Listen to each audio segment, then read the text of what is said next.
Hello there, welcome to Pan-African News at 12 on our channel Pan-African Television. My name is Maxwell Woyram Tsigbe. We also streaming live on Facebook at Pan-African Television. You can join us there for the feed. Coming up in our headline this afternoon, former President John Dramani Mahama responds to Supreme Court verdict. Now, Seismology Department confirms earth tremors in Accra, warns of major quake. Now, sanctions are to keep us alive, says Reverend Dr. Boafo. We have details of all this top story, including other stories as well. Do stay with us. Return shortly with the details.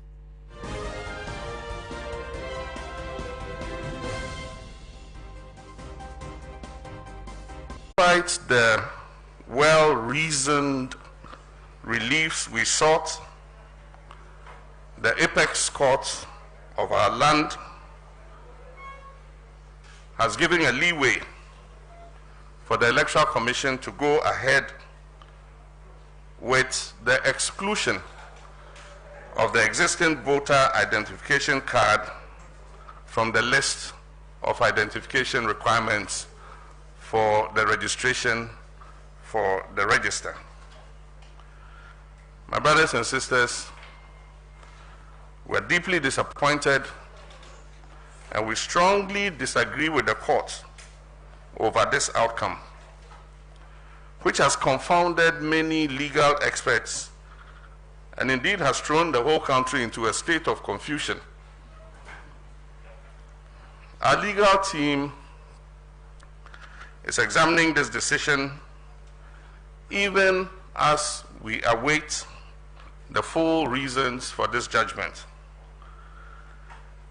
It is also worrying that the court deferred the reasons for its decision to the 15th of July, a date by which time the EC would have been 2 weeks into the said registration exercise.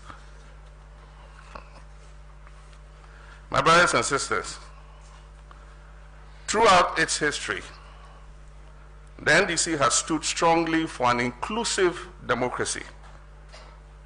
That is because our party is built on the principle that no one should be left out in the governance process of Ghana. This principle may be seen through the various programs and projects upon which our democracy is built. We have been very clear in our minds that the decision to compile a new voters register was in pursuit of this long-held agenda. Hence our efforts to stop the wholesale attempt to exclude vast sections of our population from the process to determine who leads them. This represents the handiwork of a desperate incumbent that, on account of its very poor performance in government, sees its very political survival only through the prism of manipulation of the electoral process to exclude a section of Ghanaians who they suspect may not renew their mandate at the polls. A caring, compassionate, and responsible government would not push us to the brink at a time of a major pandemic such as COVID-19 that is causing so much anguish amongst our citizens. It is deeply regrettable that the Electoral Commission, which should be independent and has carved a niche for itself as a well-respected commission in the whole of Africa, has today made itself a willing tool in the execution of this most diabolic agenda.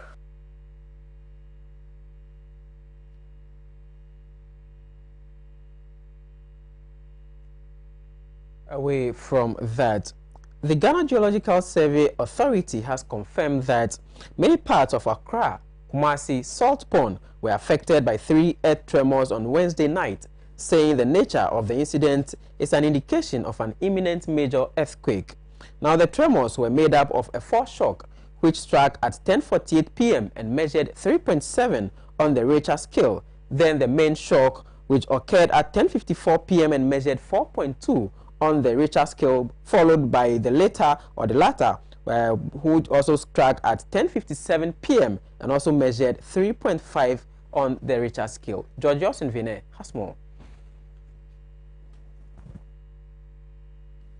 A senior seismologist at the Ghana Geological Survey Authority, Nicholas Opoku, who spoke to me in an interview, said the source of the tremors was strongly believed to be the coast of the Dansoman beach and estimated to be between 200 and 500 meters into the sea. He said whenever minor earthquakes occurred closely after each other, as had been happening since 2018, it meant a major earthquake was definitely ahead. However, he explained there was no way of telling when this major tremor would happen because of the dynamics of earthquakes and the science that govern them. He also advised the public on what to do when faced with earthquakes. Quickly hide under a table or a chair, or a table or a bed. Before this huge or more energetic waves arrives, if it is able to collapse a building and you are hiding under a table or a bed, it will serve as a cushioning so that you will not be hit by the direct impact of the rubble or whatever that is falling down. So that is why it's also one of the advices that we give, that as soon as you feel anything, first reaction should be to drop and hide under a table or a bed. Because the first wave that arrives is less energetic, but the second wave that arrives is much more energetic, and that can cause damage. Yeah. And if you look at it, we are talking about a decision that you have to make in a matter of seconds. Because if you look at this, you can see that the time of this is the same minutes, but the second here, this is 58.6. And if you come here, it is 50.7, all right? This is 22, 24, yeah. Then this is, no, 40. 10:47, okay, yeah. 7 seconds. And this one is 58.6 seconds. So in this particular case, you have about 8 seconds to handle it. But it is not always the case. Sometimes you have just 1 second. You can have the distance between the first arrival and the later. So it's a case because if within that 8 seconds you're not able to. Yes, in this case, if it is 8 seconds, you can. But not all the time that you have 8 seconds. If you look at this one, let me show you this one, and let's see the time. Some Ghanaians who shared their experience with me said they were a bit scared of the incidents.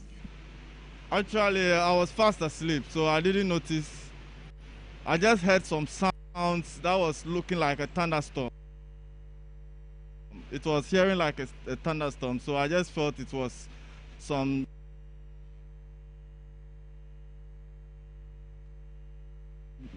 heavy rain coming to fall or something. So I just off the switch behind my bed. So I just offed it. So this morning, when I realized this morning, I woke up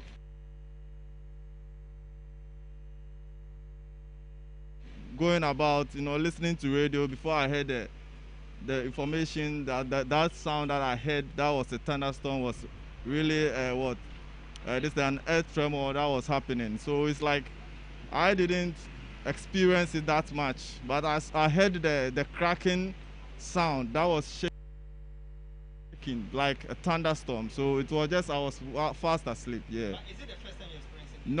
No. I've lived in Dansoman for over years past, and that place is an earthquake zone getting to McCarthy Hills.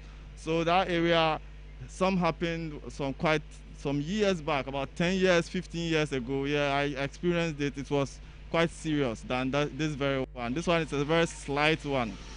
Okay, so I was asleep and then I felt the shake on the ground, and you could see that the door was really shaking. So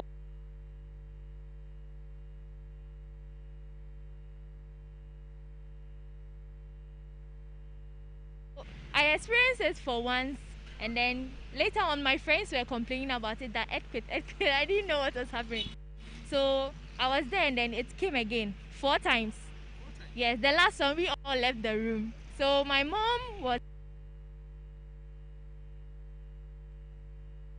the one who was on the floor, on the down bed. She felt that her whole body was vibrating. Yes. So we all went. I didn't feel it because I was on the couch, but you could feel like it was shaking. I was very scared because we were near the mountain. Yo, me pa choa sa se wo so no. Na ma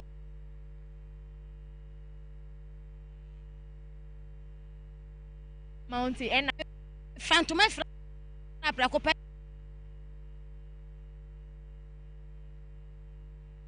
Not easy at all because we are sitting together, me and my brothers. Then from then at once one touch, boom. It's not easy. Then the vibration is too much. From there the second one to come, the third one. Also it happened 3 times. 3 times. Then we have some stop breathing over us. From then we see people, they are running from inside. Then we ask them what. They say, hey. Because the vibration come inside the room. And they feel like the room won't fall. Because of that, them all then take speed come out. They say, wow. Yeah, first time. Because from a long time ago, 15 years, that time I'm 15 years.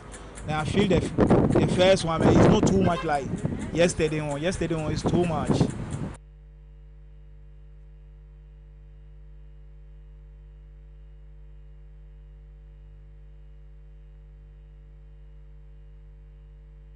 So, on the local front, the presiding bishop of the Methodist Church of Ghana, Reverend Dr. Paul Kwabena-Boafo, has opined that the sanctions imposed on those who defy orders to wear nose masks is a commendable measure, since the move will deter others from doing the same.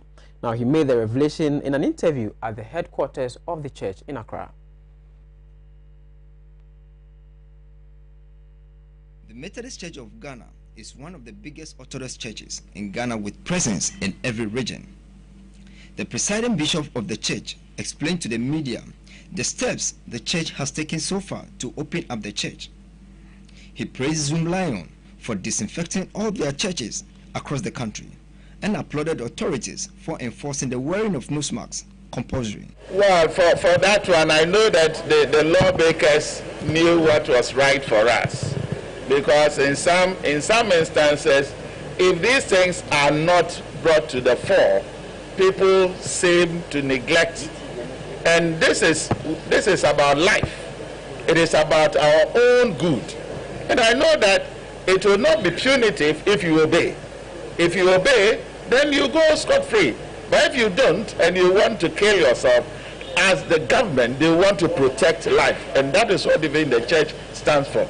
We will make sure that your life is protected. That is why we went through the protocol. We could have said that, oh, we are faith-based, we believe in God, God is in control, God takes care of everything, so there's no need for these disinfection. But we said, no, this is the way to go about life.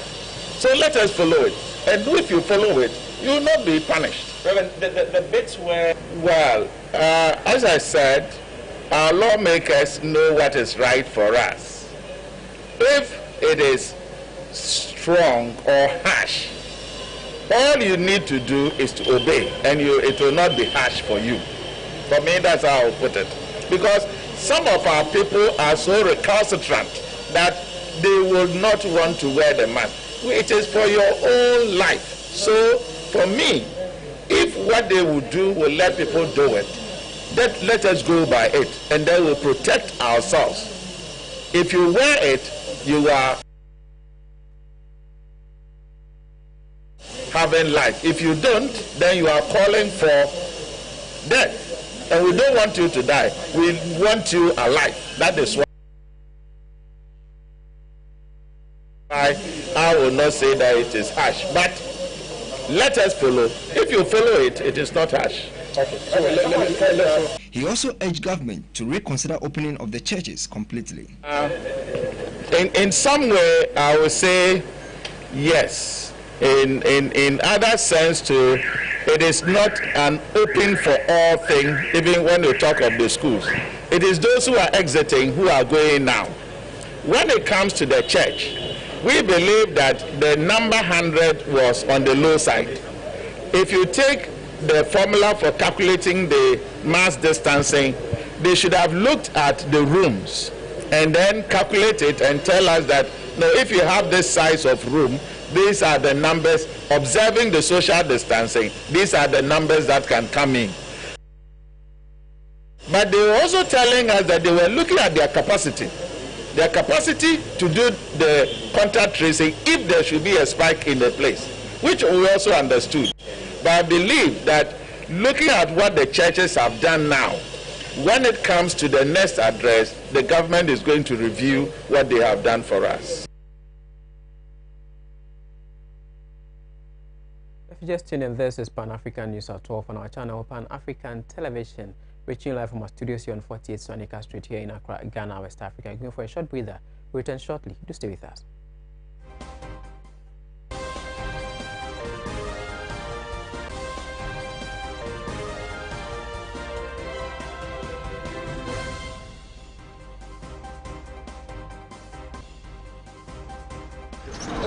Na jauti kai mu da do bi kurasi wa se wanti mensi mate insist be sire why na me yikwa na treche oyi o jari malaria din ya chinsa eja ka akoma 2 years so onom dan proke heba mister osisi mbadi u say from oyire nso doctor ka chene say o malaria mo ani bi oni pedue mu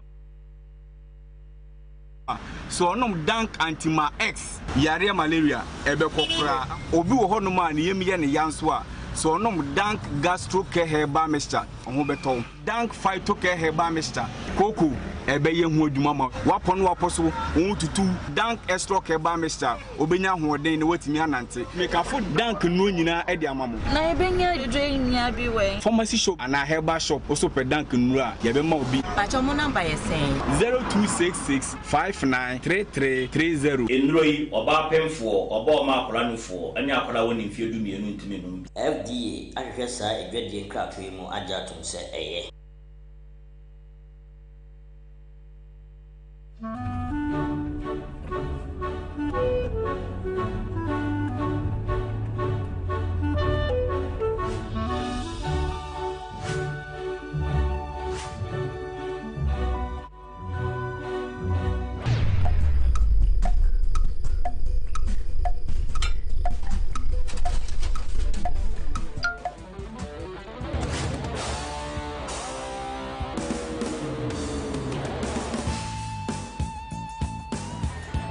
Oh, it's incredible! Bang on target!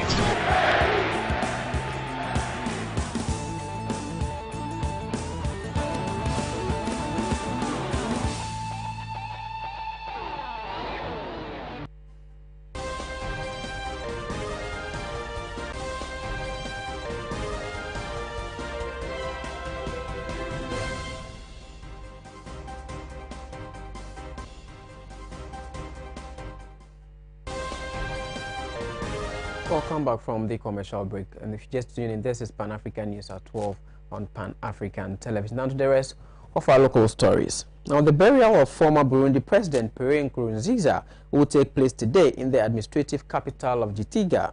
Now, there is a solemn, sober mood in the capital and other parts of the country as the man who led the country for the last 15 years is given his final send-off.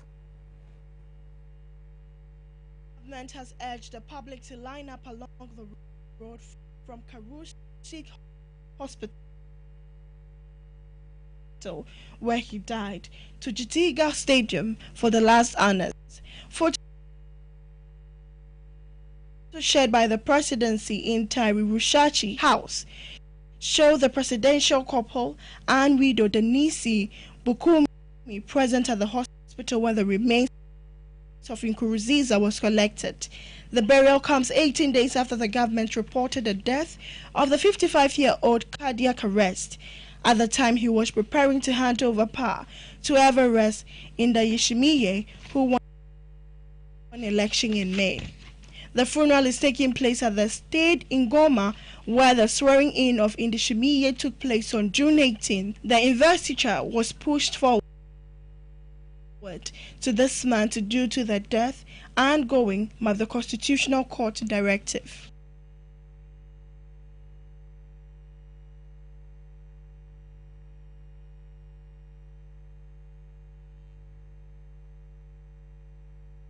Move away from Burundi and head straight to DR Congo, where Congolese Health Minister Etena Longondo has officially announced the end of the Ebola epidemic in Eastern Democratic Republic of Congo, the second most serious since the discovery of the virus in 1976. In an address, he labeled the illness, which has killed 2,277 people on Congolese soil, as the longest, complex, and the most deadliest in the country's history. But the milestones announced in the east of the country was overshadowed by the enormous health challenges still facing the vast African nation. The world's largest measles epidemic, the rising threat of COVID-19, and another new Ebola outbreak in the north. The health minister intended to capitalize on the lessons learned and the success factors from this long epidemic to assure the most effective response possible. Despite effective vaccines and treatments that dramatically boosted survival rates when administered earlier, the outbreak dragged on as first responders struggled to gain access to virus hotspot in Congo's restive eastern borderlands. As that outbreak neared its end, another one was declared on June 1st in the eastern city of Mbandaka, more than 1,000 kilometers, 620 miles away. Genetic testing revealed the two epidemics were not connected. The World Health Organization announced initially was set for April, but another case emerged just 3 days before Ebola-free declaration was expected. That restarted the 42-day period required before such a proclamation can be made.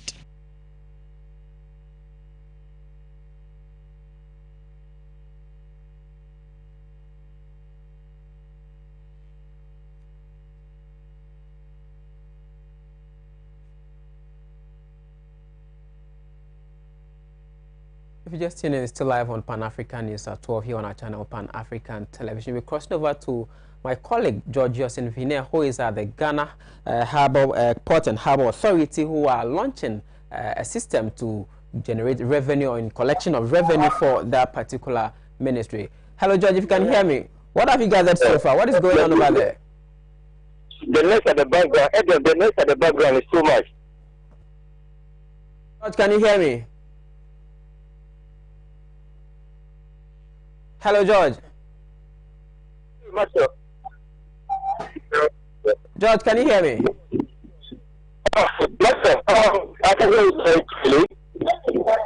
George, I can hardly hear you. If you can reposition yourself and get a line clear for me. Okay, I can hear you. So I don't see why you're finding it difficult to actually hear me. But if I can go ahead, I'm currently here at the port. And you remember something last month about changing of the system in terms of payment by these freight forwarders, and the traders here at Tamaport has been a challenge because the new system actually, which was introduced by government, the new current government, taking it from the a unified has been a challenge for a few people. So currently, Maxwell, and here in Tema, and the actually educated. This one is just the chaos over there we media happy to actually. I will go for a short break. I return to the happenings in the world of business. Do stay with us.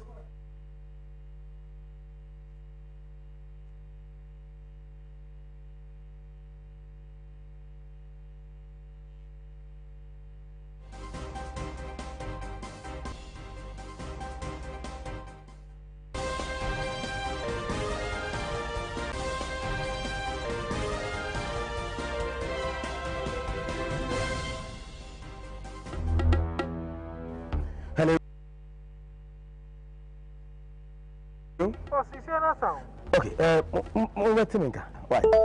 My wife comes and send a message. Hello. What's happened? It's a child who's will be a quiet say what? A dear sir. Besides, friend, I'm so near you. My wife not testing messages here. And our office also. I'm trying to tell you, man. She says, I mean, so we a guy manu, and may young who could look cry. And also wants a family drilling company limited for Cana. What's the name? Family Drilling Company Limited. Here to borehole, biofuel, biogas, swimming pool, plumbing works in Naso, ye be, Frey 0240 333 111 and NASA 0244 144 822. Me and Pa and you want swimming pool on me see. Me want to will be here. Family drilling now. Family drilling. Me out with that shit.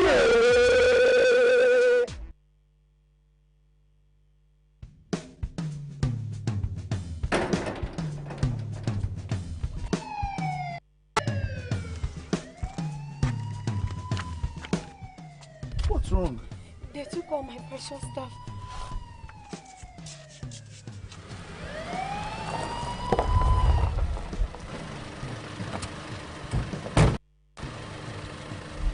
Did they harm you? Just when they were about to, they hit the siren and bolted. Scout the area. You don't have security cameras? They stole everything. I thought you used ghost cameras from security. Security warehouse? Yes, you should. They couldn't have gotten away the way they did without either being electrocuted or being caught on a CCTV camera.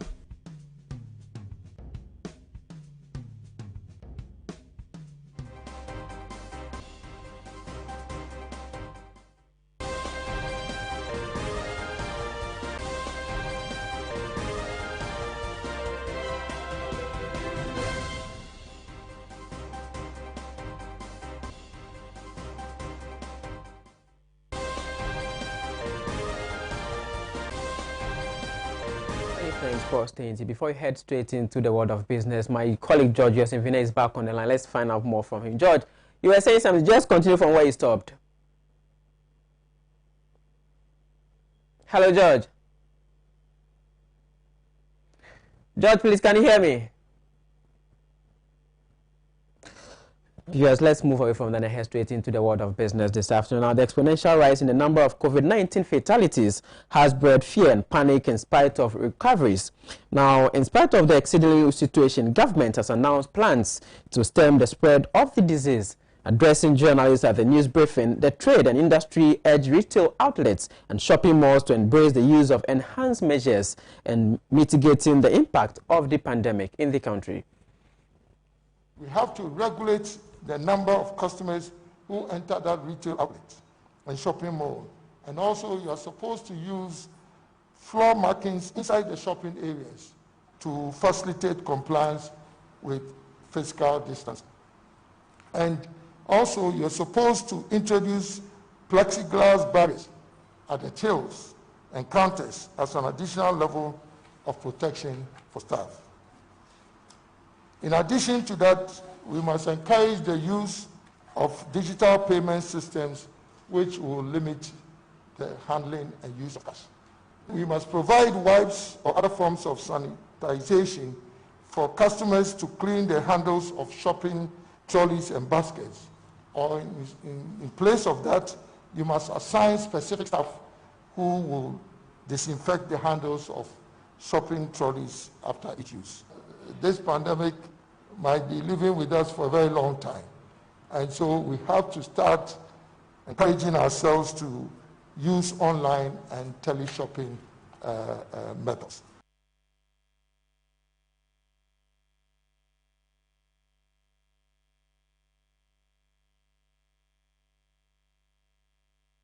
That's all from the world of business. Coming up is our story from our international partners, People's Dispatch. Do stay with us. We are back shortly.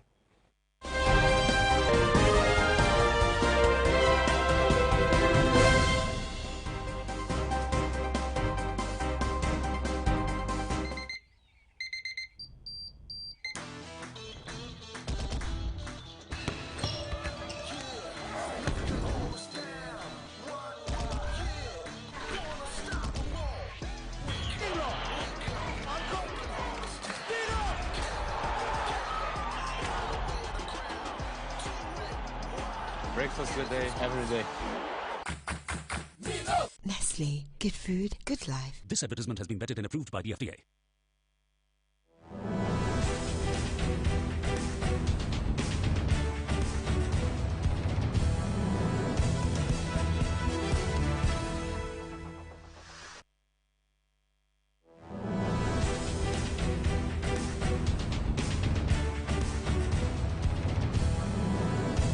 Welcome back now to our stories from our international partners. Now, on June 24, Wednesday, the National Union of Rail, Maritime and Transport Workers, RMT in the United Kingdom, intensified its campaign to save jobs at P&O ferries, which plans to make 1,100 redundancies affecting seafarers in Dover and Hull.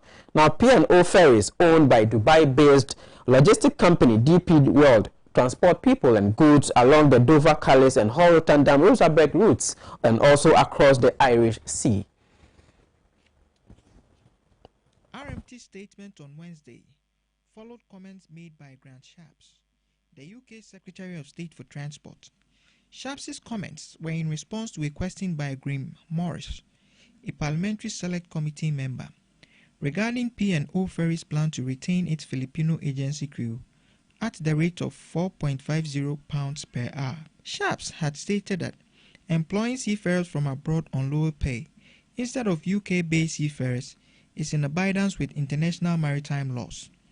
RMT Senior Assistant General Secretary Mick Lynch said, quote, "On the day P&O Ferries ends its consultation, seafarers in Dover and Hull will be shocked to learn that they will be thrown on the scrap heap with the blessing of this government, as well as P&O owners in the government of Dubai, whilst non-UK crew on pay below the national living wage keep their jobs." Quote, "As an island nation, we need a government that invests in our maritime future, or our economy will not recover from COVID-19. UK seafarers must increase as part of any recovery, and Grant Shapps must look again at intervening to stop P&O from attacking British jobs." Unquote. Lynch added, RMT had demanded the nationalization of P&O ferries in April, after the company announced plans to cut 1,100 jobs, citing the crisis in the ferry services industry due to COVID-19. The union had also criticized P&O ferries' demand for £150 million from the British Exchequer to continue its operations, while its owners paid out £270 million in dividends in Dubai.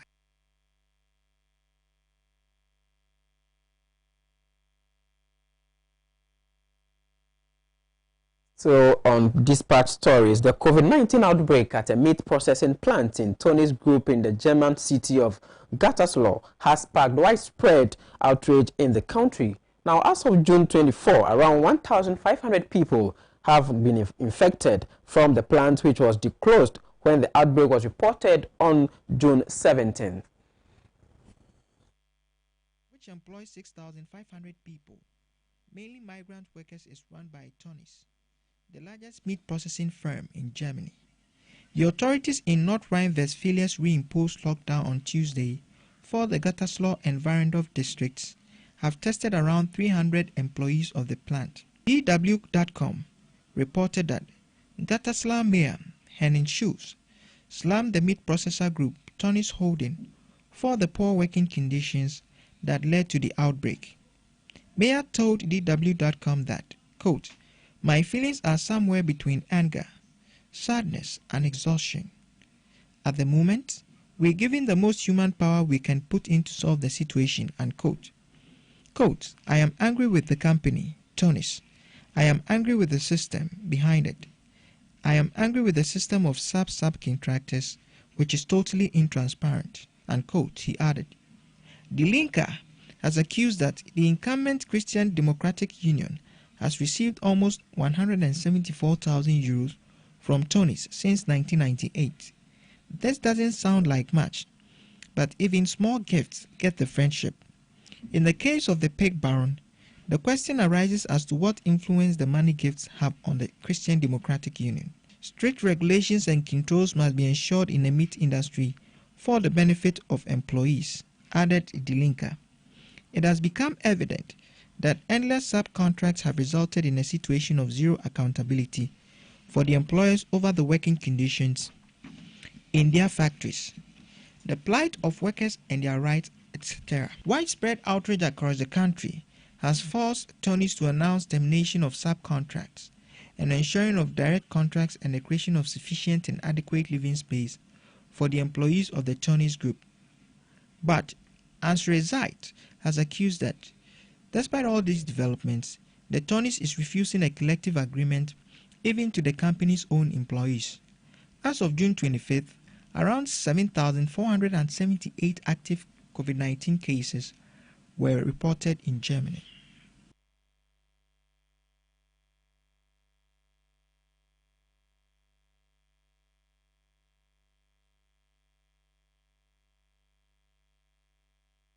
To People's Dispatch for the international stories. Coming up is sports. Stay with us.